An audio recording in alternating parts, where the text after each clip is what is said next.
নমস্কার বন্ধুগণ, আজকে আমি তোমাদের সামনে ভীষণ একটা ইম্পর্টেন্ট ভিডিও নিয়ে চলে এসেছি।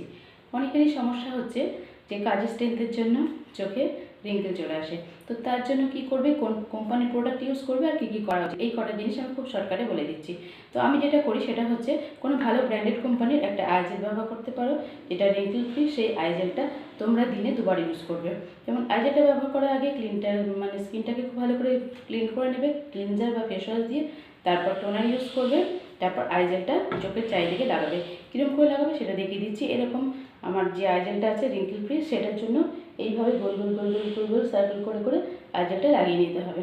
তারপরে আমরা একটু মাসাজ করে দেবো এই আঙুলটা দিয়ে, এইভাবে ড্যাব ড্যাব ড্যাব ড্যাব করে মাসাজ করে বসিয়ে দেবে। তারপরে দিনের বেলাতে ডে ক্রিম বা ময়শ্চারাইজার লাগাবে, রাত্রিবেলায় সেম ক্লিন করে টোনিং করে আই জেলটা লাগিয়ে নেবে। তারপর নাইট ক্রিম মেখে নেবে। তাছাড়াও করবে যেটা হচ্ছে দিনে 8 গ্লাস জল খেয়ে নেবে। আর সিজনারি ফল তোমরা অবশ্যই একটা করে খাবে। সিজনারি ফল খাবে, কিছু এক্সারসাইজ আছে সেগুলো করা উচিত সকলের জন্য। এইরকম রুটিন মেনটেন করলে তোমাদের স্কিন কিন্তু একদম বেটার থাকবে, রিঙ্কেল ডিলে করবে, অনেক দিন পর্যন্ত কিন্তু ইয়াং থাকার সুযোগ পাবে।